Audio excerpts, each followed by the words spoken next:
कपड़ा नहीं है मात्र, वो एक छोटा सा मेरे दोस्त।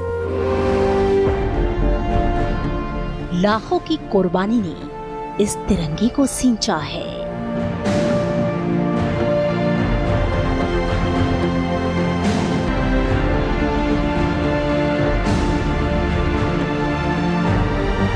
सूरज सा नारंगी तेज है जो शांति का सफेद संदेश है।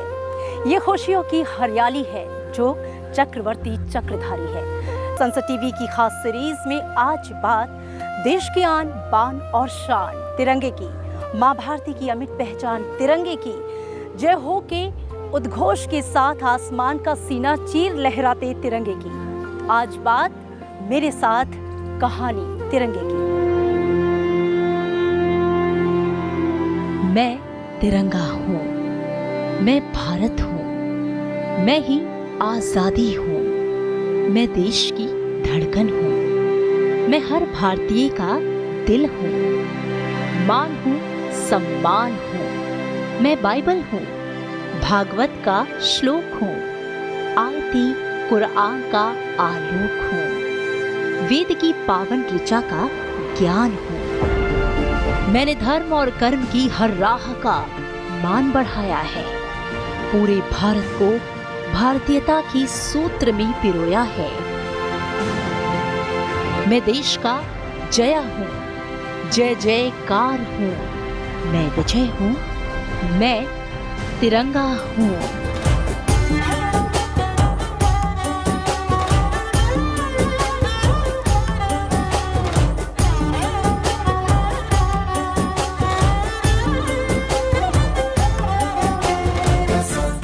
जब देश आज़ादी का अमृत वर्ष मना रहा है, तब देश की एकता, अखंडता और राष्ट्रीयता के प्रतीक हमारे राष्ट्रीय ध्वज तिरंगे को एक नई पहचान मिल रही है और देश के हर घर में गूंज रहा है हर घर तिरंगे का शंखनाद।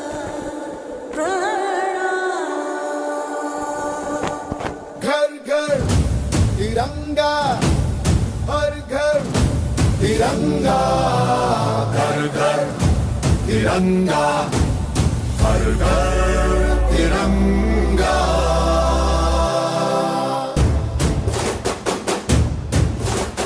घर घर तिरंगा, रथ घर तिरंगा, घरों घर तिरंगा, प्रत्येक घर तिरंगा।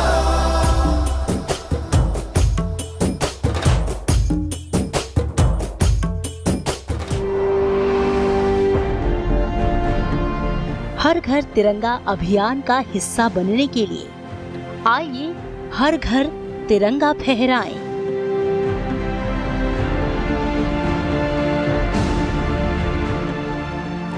आज हर घर में तिरंगा है, देश के हर दिल में तिरंगा है, रग रग में तिरंगा है। क्या आप जानते हैं तिरंगे के बनने की पूरी कहानी? ये कहानी भी उतनी ही रोचक और रोमांचक है। क्या आप जानते हैं कि राष्ट्रीय ध्वज की परिकल्पना सबसे पहले किसने की थी?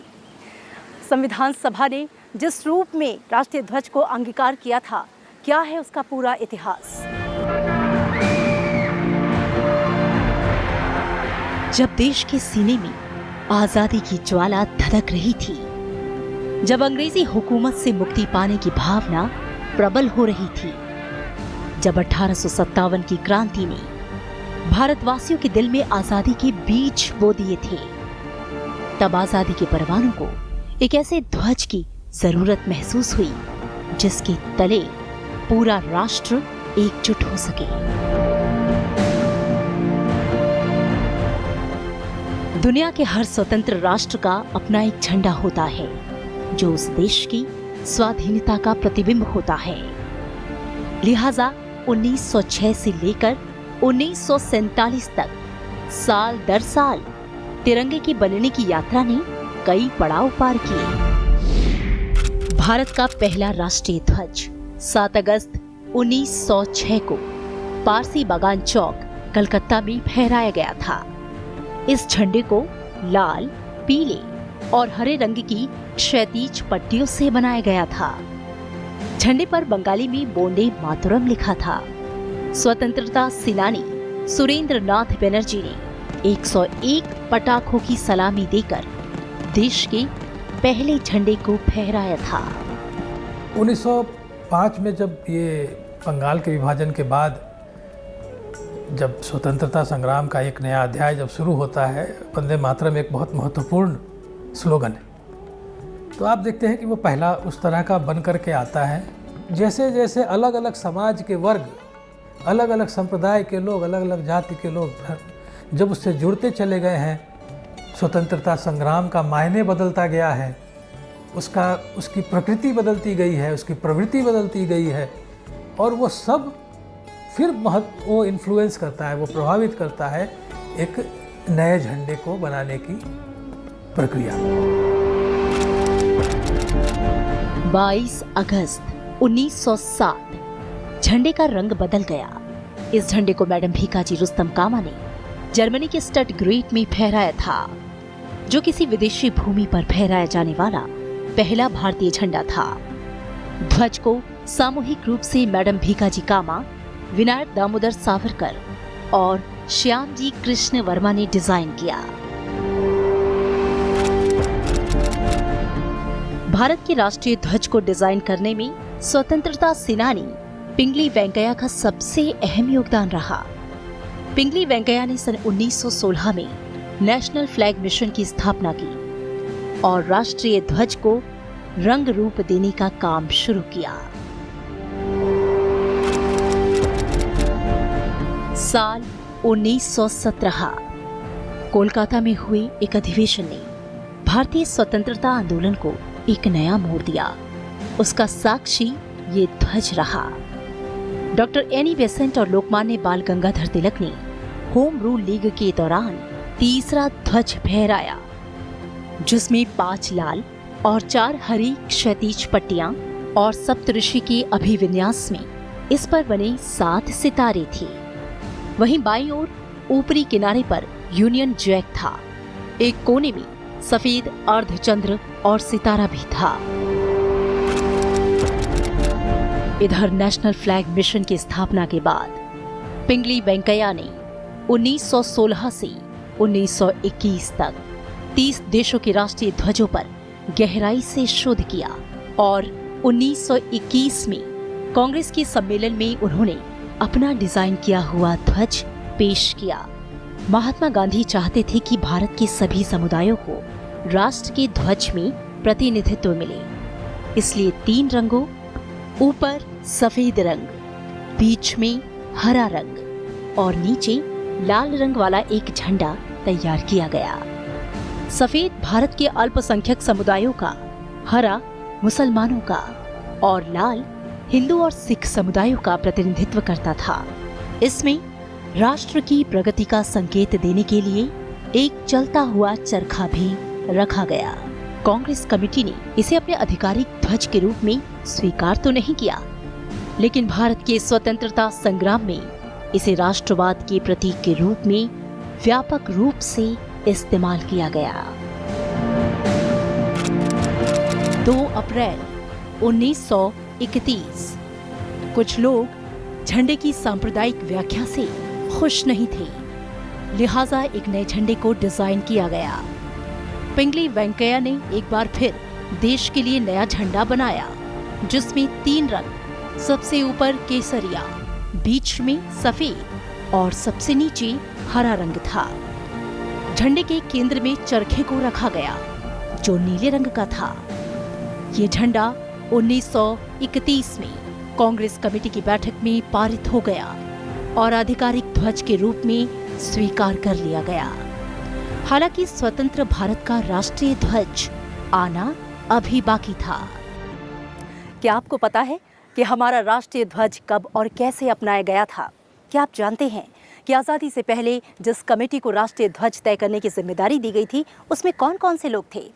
पंडित नेहरू ने पहले तिरंगे को कब और कहां फहराया था और देश का वो पहला राष्ट्रीय ध्वज तिरंगा आज कहां है? ये वो वक्त था जब अंग्रेजों ने भारत छोड़कर जाने का फैसला किया। देश के नए स्वरूप को तय करने के लिए संविधान सभा का गठन हुआ। राष्ट्र ध्वज के डिजाइन पर सलाह देने के लिए एक एडहॉक कमेटी बनाई गई, जिसमें मौलाना अबुल कलाम आजाद, चक्रवर्ती राजगोपालाचारी, सरोजनी नायडू, के.एम. पडिक्कर, बी.आर. अम्बेडकर शामिल थे। 10 जुलाई 1947 को समिति की पहली बैठक हुई। बैठक की अध्यक्षता डॉक्टर राजेंद्र प्रसाद ने की। इसी बैठक में राष्ट्र ध्वज के डिजाइन से जुड़ी बारीकियां तय हुई। 22 जुलाई 1947 को कॉन्स्टिट्यूशन हॉल में संविधान सभा की बैठक में तिरंगे को राष्ट्र ध्वज के रूप में अपनाने का प्रस्ताव रखा गया, जिसमें सबसे ऊपर केसरिया, नीचे हरा रंग और बीच में सफेद रंग रखा गया, जिस पर 24 तीलियों वाले अशोक चक्र को बनाया गया। ध्वज के ऊपरी हिस्से में केसरिया रंग देश की शक्ति और साहस का, बीच में सफेद रंग शांति और सत्य का प्रतीक था। निचली हरी पट्टी उर्वरता, वृद्धि और भूमि की पवित्रता को दर्शाती थी। बीच में स्थित अशोक चक्र, जिसे धर्म चक्र भी कहा गया, जिसमें 24 तीलियां हैं, पूर्व मौर्य सम्राट अशोक द्वारा बनाए गए सारनाथ मंदिर से लिया गया था, जिसका आशय है जीवन गतिशील है।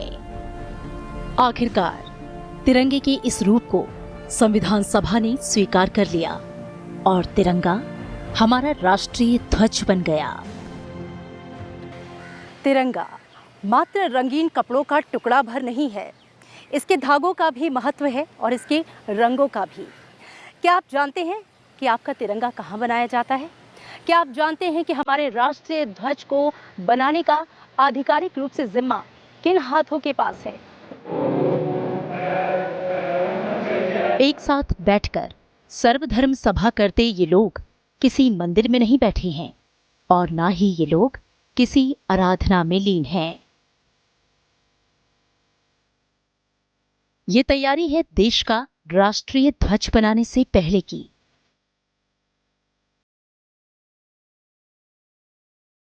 ये तैयारी है खादी पर हिंदुस्तान के रंगों को रंगने की।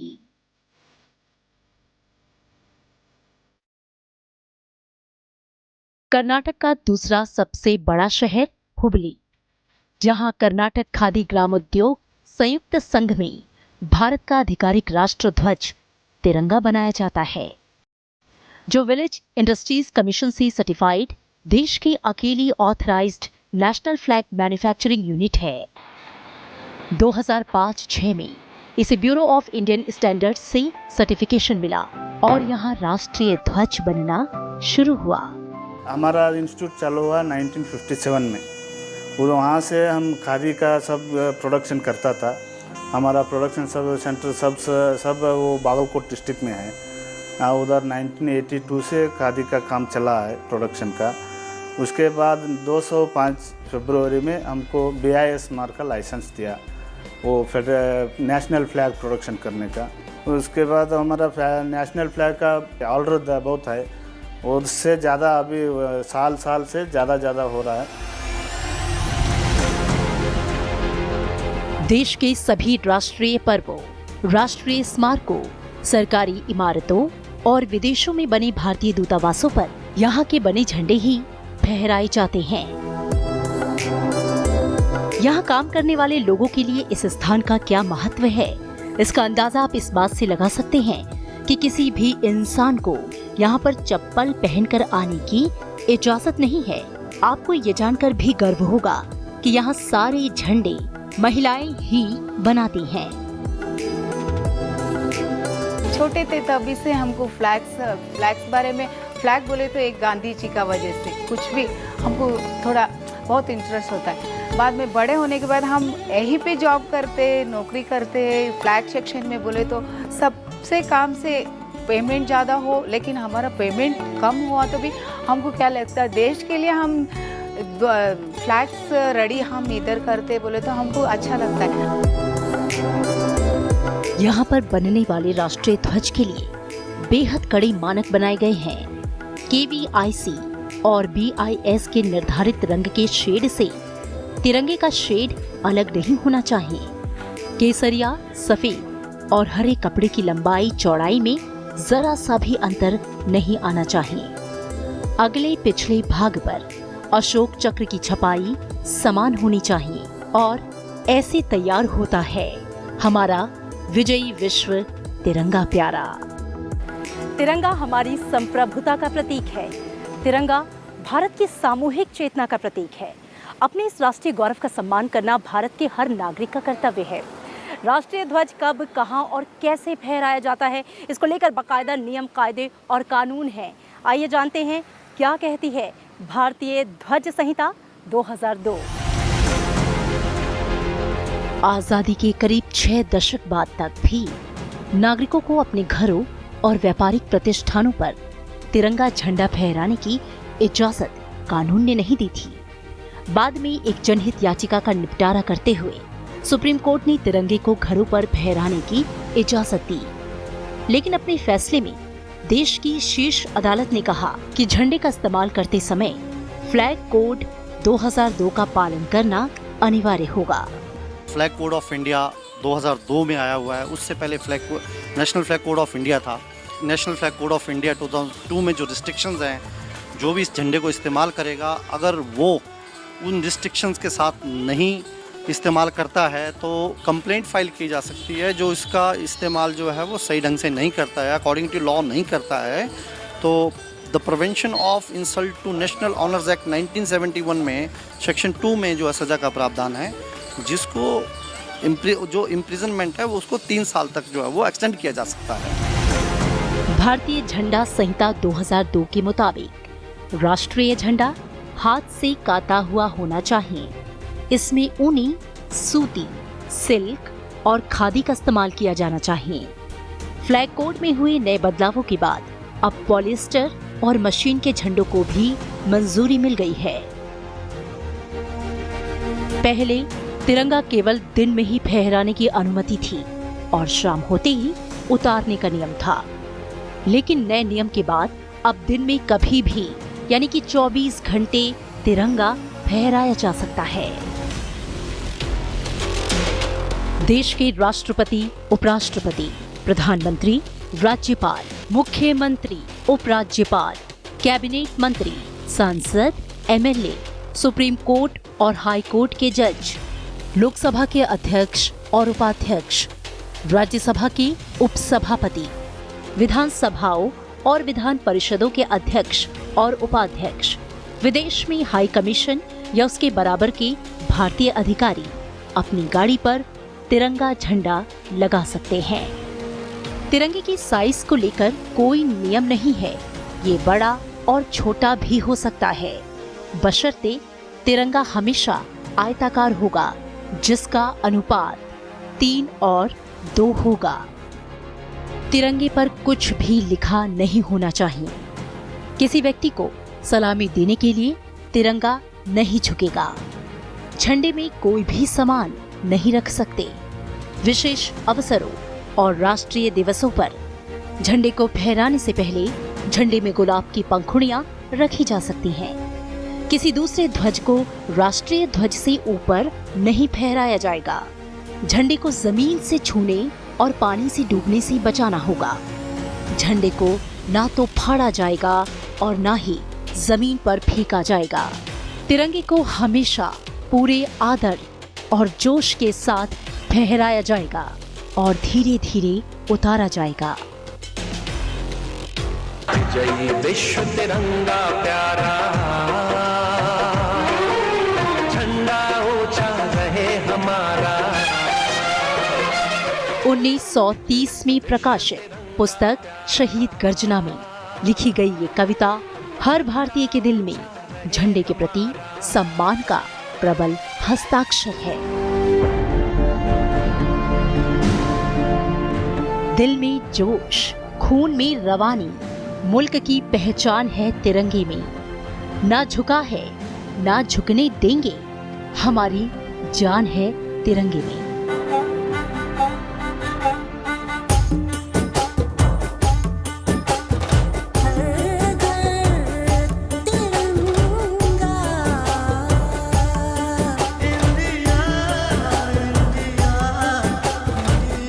तिरंगा मतलब आजादी, तिरंगा यानी भारत की पहचान, तिरंगा यानी देश की आन बान और शान। केसरिया रंग है क्या, ये रंग मेरी शक्ति का है, ये रंग मेरी ताकत का है, ये रंग देश के माथे पे सजा। श्वेत है क्या रंग सत्य का, ये श्वेत रंग शांति का है, ये श्वेत रंग एके का है, ये रंग देश के दिल में है बसा। रंग हरा तो खुशहाली का है, ये धर्म चक्र विकास का, इन्हीं उसूलों से है ये बना तिरंगा हमारा, तिरंगा प्यारा। जब तिरंगा हाथ में ले पग निरंतर बढ़े, जब तिरंगा हाथ में ले दुश्मन से हम लड़े।